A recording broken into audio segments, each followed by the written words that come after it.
दोस्तों आज हम लोग एसएससी जीडी में बार बार पूछे गए महत्वपूर्ण प्रश्न को सॉल्व करने वाले, तो वीडियो को ध्यान से देखिएगा दोस्तों। पहला क्वेश्चन है, एक पात्र का 4/5 भाग भरा हुआ है। जब इसमें 45 लीटर पानी निकाल लिया जाए तो इसका 1/5 भाग पानी से भरा हुआ रह जाएगा। तो पानी की कुल क्षमता क्या है? देखिए दोस्तों, 4/5 भाग भरा हुआ है, कोई टंकी या कोई पात्र है, ठीक है ना।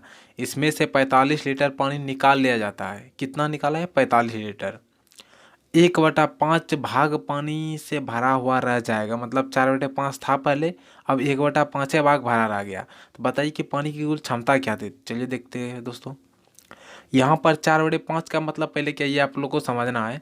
4/5 का मतलब है टोटल भाग 5, और भरा कितना है? 4। 4/5 का मतलब 5 में से मेरा 4 भाग क्या है?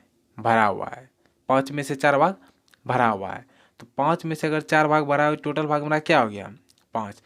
अब 45 लीटर निकालने के बाद, 45 लीटर निकालने के बाद कितना बचा? 1/5। 1/5 का मतलब 5 में से 1 भाग मेरा भरा हुआ है। 5 में से 1 भाग भरा है, टोटल भाग क्या है? 5। अब दोस्तों टोटल भाग तो मेरा 5 है, जिसमें यहाँ पर 4 भाग भरा था। 45 लीटर जैसे निकाला गया ना, तो 1/5 हो गया, मतलब एक ही भाग भरा रह गया। तो 4 लीटर यहाँ था और यहाँ पर 1 लीटर रह गया। कितना का डिफरेंस आया? 3 लीटर का। अनुपात में 3 का आया ना। और जबकि रियल वैल्यू में 45 लीटर निकाला गया, तो रियल में 45 निकाला गया, अनुपात में 3 जो निकाला गया रियल में, उसका तुलना उससे पूछ रहा है क्या पानी की कुल क्षमता क्या है, मतलब टोटल भाग।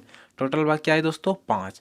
5 से गुना कर दीजिए, 3 से कटेगा 15 बार में, 15 पचे 75 लीटर। ऑप्शन नंबर बी आपका आंसर हो गया दोस्तों। बहुत ही आसान था, आप बिना पेन के भी क्वेश्चन बना सकते हैं दोस्तों। चलिए दोस्तों देखते हैं अगला क्वेश्चन। अगला है, राजीव ने एक खिलौना खरीदा जिस पर उसे अंकित मूल्य पर 20% छूट मिली। उसने उसे 468 रुपये में बेच दिया, जो कि अंकित मूल्य के ऊपर 4% लाभ था। वह खिलौना का मूल्य क्या था? मतलब क्रय मूल्य पूछ रहा है, ठीक है ना। देखिए देखते हैं क्वेश्चन दोस्तों। यहाँ पर पहले आप लोग को देखना है कि खिलौना जो खरीदा जिस पर अंकित मूल्य पर 20% छूट मिला है, उसके बाद उस 468 में बेचा गया, लेकिन बाद में यहाँ पर अंकित मूल्य के ऊपर 4% लाभ था। ये देखिए, अंकित मूल्य के ऊपर 4% लाभ था, समझ रहे हैं ना। अंकित मूल्य के ऊपर 4% लाभ था, उसके बाद अंकित मूल्य पर 20% छूट देने के बाद हम लोग का क्रय मूल्य निकलेगा खिलौना का। तो पहले अंकित मूल्य पर 4% लाभ क्या था, निकालते हैं। आपका विक्रय मूल्य क्या है? 468। आपका विक्रय मूल्य 468 दिया हुआ है, और 4% लाभ का मतलब क्या होता है? विक्रय मूल्य 4% लाभ पर विक्रय मूल्य 104, 4% हानि पर विक्रय मूल्य 96, मतलब 100 क्रय मूल्य होता है। 4% लाभ बोलेगा 1 4 जोड़ देंगे, हानि बोलेगा 4 घटा देंगे, ठीक है ना। तो उसी प्रकार यहाँ पर 468 विक्रय मूल्य मेरा, 4% लाभ पर विक्रय मूल्य 104। विक्रय मूल्य का तुलना विक्रय मूल्य से क्या निकालना है? एमपी, मतलब अंकित मूल्य। अंकित के मूल्य के ऊपर 4% लाभ था ना, अंकित मूल्य के लिए क्या करेंगे? 100 से गुना करते। जिस प्रकार क्रय मूल्य के लिए 100 से गुना करते हैं, उसी प्रकार अंकित मूल्य के लिए 100 से गुना होगा। यहाँ पर आपका निकल जाएगा एमपी, मार्क प्राइस। और ये 13 से कटा दिए, 13 से कटेगा दोस्तों 8 बार में, 13 से कटेगा 3, और यहाँ बच जाएगा 7, 13 छाक 78, 2 चौक 25 चौके, 2 से 4 बार में, 25 से 4 बार में, 2 से कटेगा 18 बार में, 25 गुना 18 कीजिएगा दोस्तों, 18×5 की 0, 18 36 9 45, मतलब 450। ये 450 आपका क्या निकला? ये 450 आपका निकला क्या? अंकित मूल्य। अंकित मूल्य निकाल रहे थे यहाँ, अंकित मूल्य निकल गया 450। तो यहाँ पर दोस्तों आप लोग का अंकित मूल्य क्या निकल गया? 450। अब हमको क्या निकालना है? क्रय मूल्य। तो अंकित मूल्य का तुलना किससे करेंगे? अंकित मूल्य से। क्रय मूल्य के लिए क्या करेंगे? 80 से गुना कर देंगे। 80 कहाँ से आया दोस्तों? 20% अंकित मूल्य पर छूट दे रहा है। 20% छूट पर अंकित क्रय मूल्य हो जाएगा आपका क्या? 80 रुपया, ठीक है ना। तो सीपी से गुना कर दे, यहाँ सीपी बराबर 0000 कट जाएगा। 45 में 8 की जगह 8×5 40 की 0, 8 चौक 32 4 36, 360 रुपया। ऑप्शन नंबर ए आपका आंसर हो गया। समझिए दोस्तों। चलिए देखते हैं आज का अगला क्वेश्चन। अगला क्वेश्चन है, किसी वर्ग के विकर्ण की लंबाई तथा दूसरे वर्ग के भुजा की लंबाई में से प्रत्येक में से यदि 10 सेंटीमीटर है, मतलब दोनों 10-10 सेंटीमीटर है, वर्ग का विकर्ण और दूसरे वर्ग की भुजा। एक वर्ग है जिसका विकर्ण की जो लंबाई है, दूसरे वर्ग की जो भुजा है, अलग अलग दो वर्ग है, दोनों 10-10 सेमी है। पहले वर्ग का क्षेत्रफल दूसरे वर्ग के क्षेत्रफल का अनुपात। सिंपल है दोस्तों, कुछ नहीं करना है आपको। सूत्र याद रहेगा तो बन जाएगा आपका आराम से आपसे।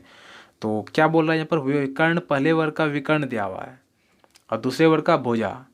तो पहले वर्ग का क्षेत्रफल कैसे निकालेंगे? पहले वर्ग का क्षेत्रफल हो जाएगा आपका विकर्ण स्क्वायर बटे 2। पहले वर्ग का क्षेत्रफल होगा कितना, विकर्ण स्क्वायर बटे 2, मतलब विकर्ण है 10 स्क्वायर बटे 2 अनुपात दूसरे वर्ग का क्षेत्रफल क्या हो जाएगा, भुजा स्क्वायर। सिंपल है दोस्तों, वर्ग का क्षेत्रफल होता है भुजा स्क्वायर, तो 10 का स्क्वायर कर दीजिए।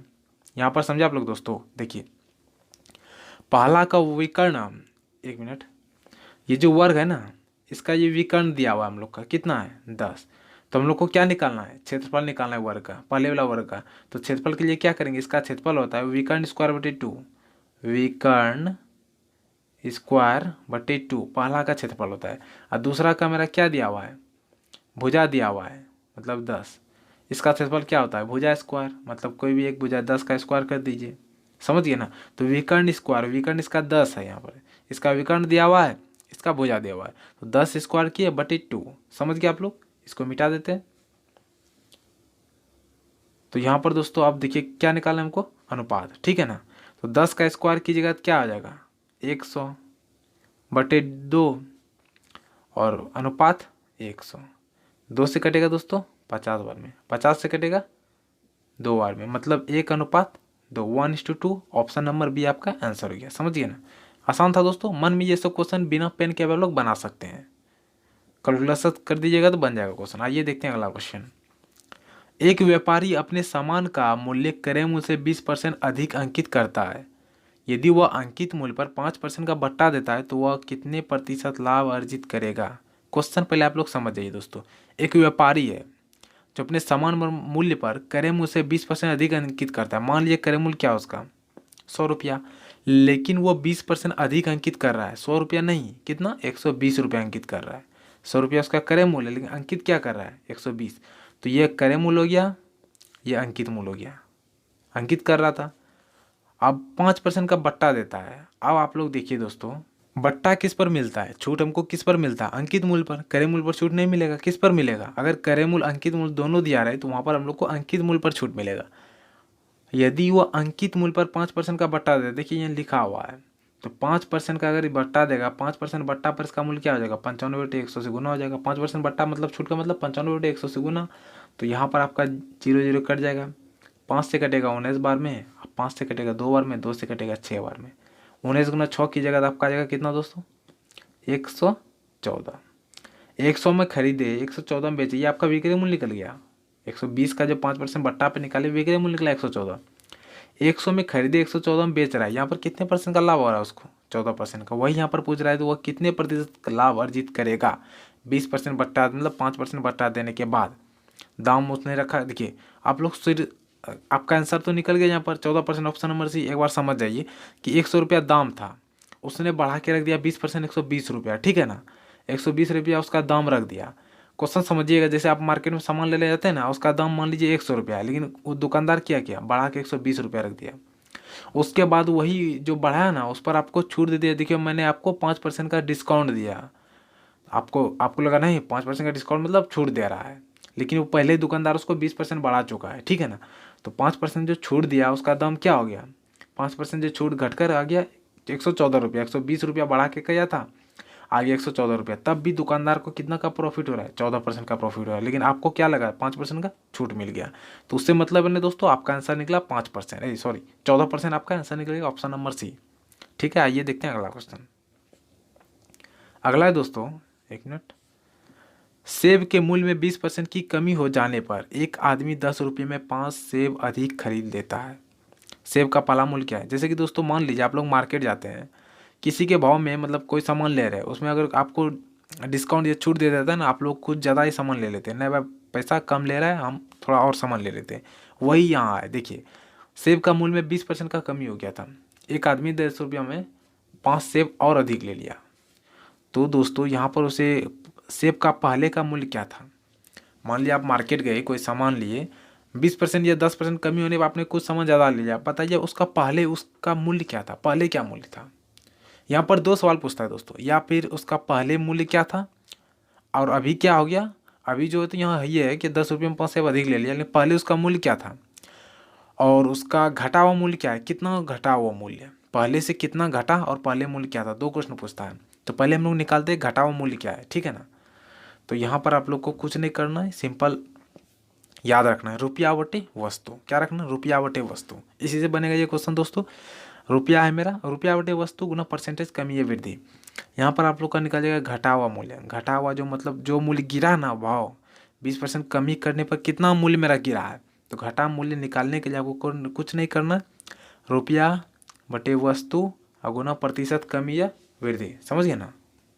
तो यहाँ पर दोस्तों ये इसी पर निकालते हैं, इसको सूत्र को मिटा देते हैं।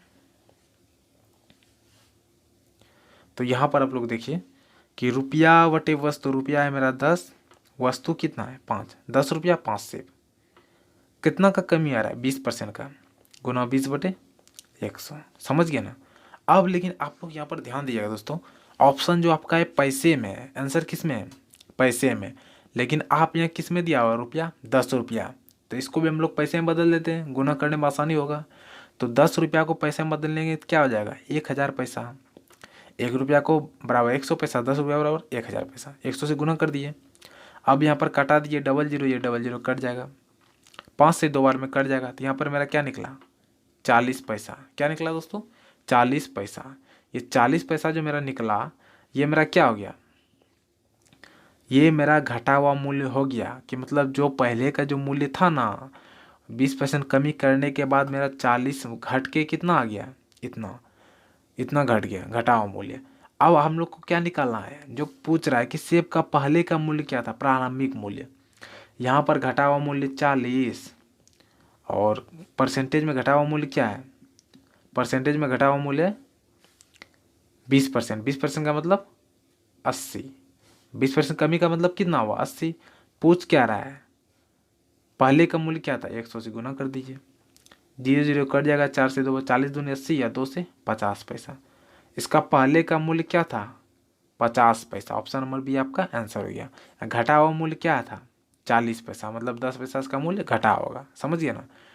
तो दोस्तों ये सभी के जितना भी क्वेश्चन मैंने बताया, ये सभी के सभी SSGD में पूछा हुआ क्वेश्चन था, और आप लोग सभी क्वेश्चन को रिवीजन कर लिएगा दोस्तों। एग्जाम आ रहा है, अगले साल एग्जाम हो जाएगा, तो और सभी क्वेश्चन का आप लोग रिवीजन कर लीजिएगा दोस्तों। तो चलिए दोस्तों मिलते हैं अगले क्लास में। धन्यवाद, जय हिंद।